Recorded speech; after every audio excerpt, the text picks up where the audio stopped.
perusahaan ini bodong. Tidak mungkin perusahaan abal-abal kalau berdiri sampai 8 tahun dan memiliki izin legalitas yang lengkap. Betul. Jadi tolak ukur saya pertama kali saya berusaha digabung di perusahaan ini adalah legalitasnya. Legalitas itu sangat penting ketika kita mau bermitra kepada perusahaan. Lihat dulu apakah ada legalitas, aman atau tidak. Jangan sampai masuk ke perusahaan bodong seperti tadi yang kita bilang kan, seperti itu. Tapi ini menariknya, ini apa yang membuat Pak Bos ini memutuskan mau bergabung begitu? Mungkin ada satu hal yang menarik mungkin yang kenapa mau bergabung di bisnis 250.000? Padahal kan kalau mau dipikir-pikir banyak juga bisnis di luar, modal contoh jutaan bahkan puluhan juta. Kenapa tidak mulai dari sana? Atau mungkin ada hal yang menarik di sini yang kita lihat yang belum saya lihat. Iya, betul. Oke.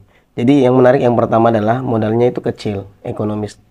Hampir seluruh masyarakat pernah mengeluarkan uang 250.000. Iya, betul. Dan 250.000 itu ketika dibelanjain barang, maka cuma jadi barang, tapi tidak menjadi sebuah penghasilan. Itu nilai plus yang pertama. Kemudian yang kedua, produk-produk yang dikeluarkan ini adalah produk-produk pamungkas. Sekarang saya tanya, sehat itu penting nggak? Penting. Nah, produk emisi ada kesehatan. Butuh nggak? Butuh. Jelas pasti butuh. Kedua, ada produk kecantikan untuk perawatan tubuh. Cewek, cowok, suka nggak itu? Masuk. Iya. Kena nggak pasarnya? Iya. Berarti butuh nggak orang? Butuh. Jadi perusahaan itu menyediakan produk-produk yang memang unggulan, produk-produk yang dibutuhkan masyarakat. Terus yang ketiga, produk bahan bakar ini yang sempat viral ini. Lagi viral ini di era saat ini ya.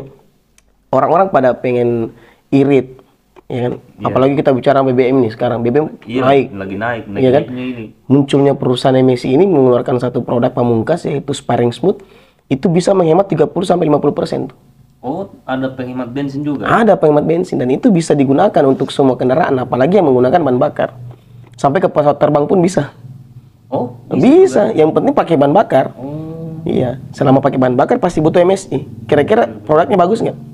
bagus. Orang pakai sangat dibutuhkan Orang pakai BBM nggak? setiap hari. Orang ngeluarin duit pakai BBM, betul? Iya, betul. Berarti produk emisi dibutuhkan nggak? Dibutuhkan. Kesehatan, skincare, kecantikan, kemudian bahan bakar, butuh semua nggak? Butuh. Nah, artinya 3 produk pamungkas ini tidak akan pernah mati oleh zaman. Betul. Dan produk ini akan laris terus. Kenapa? Karena produk kebutuhan. Ya, kan? Betul. Nah, itu yang harus kita lihat. Produk kebutuhan, modalnya ekonomis, sudah banyak orang yang berhasil. Kemudian sistemnya gampang, ada support sistemnya, ada tim leadernya, ada komunitasnya. Ilmu-ilmu akan dibagikan secara gratis, itu yang luar biasa. Oh, berarti ini kita join di sini walaupun pemula ini bisa berhasil ya? Iya, tergantung sebenarnya begini. Iya. Berhasil atau tidaknya itu tergantung kita. Iya. Nah, jadi ada namanya garis start, ada juga garis finish. Betul. Nah, ketika kita lari, maka akan sampai garis finish. Di perusahaan ini, bisnis ini, apapun yang Anda geluti di luar sana, tidak ada sebenarnya orang gagal. Iya. Yang ada orang yang berhenti sebelum garis finish. Betul nggak? Jadi yang penting sekarang adalah bagaimana menyelesaikan sampai garis finish. Apapun yang terjadi harus sampai finish. Namanya memulai ya berani ya menyelesaikan. Jadi ada yang bilang, wah jangan gabung bisnis seperti itu. Itu sana udah pada gagal tuh. Ini udah gagalnya dari mana? Bukan gagal karena perusahaannya tidak ada. Betul. Perusahaannya tidak bangkrut. Kalau perusahaannya bangkrut tidak mungkin. Kenapa? Karena 8 tahun berdiri sampai detik ini. Yang ada bukan orang yang gagal, yang ada orang yang berhenti. Itulah orang gagal sebenarnya. Betul. Jadi kita harus pandai-pandai untuk apa istilahnya melihat satu informasi tersebut. Tapi ini yang biasa ya, ini menurut pengalaman saya nih. Iya. Kalau di bisnis kan, contoh orang sudah join nih, sudah jadi istilahnya ada. Biasa orang bilang member, biasa itu member di satu bisnis. Nah, tiba-tiba muncul bisnis baru. Iya. Nah, dengan katakanlah dengan iming-iming, Iya. dapat mobil, dapat ini, tiba-tiba join juga ke sana, muncul lagi perusahaan baru, pindah lagi ke sana. Itu menurut saya bagaimana bagusnya itu orang-orang begitu? Nah, orang-orang seperti itu adalah orang-orang kutu loncat. Iya.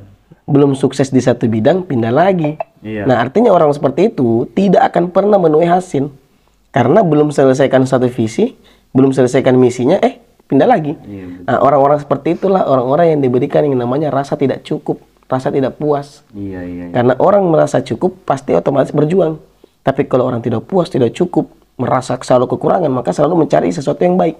Padahal di perusahaan itu belum tentu sukses. Iya. Kalau dia sukses, tidak mungkin pindah lagi, betul nggak? Betul. Dan memang orang seperti itu banyak dan pasti ada. Iya, karena kalau yang saya lihat itu ada itu teman-teman Facebook tiba-tiba posting bisnis ini Iya. di bulan berikutnya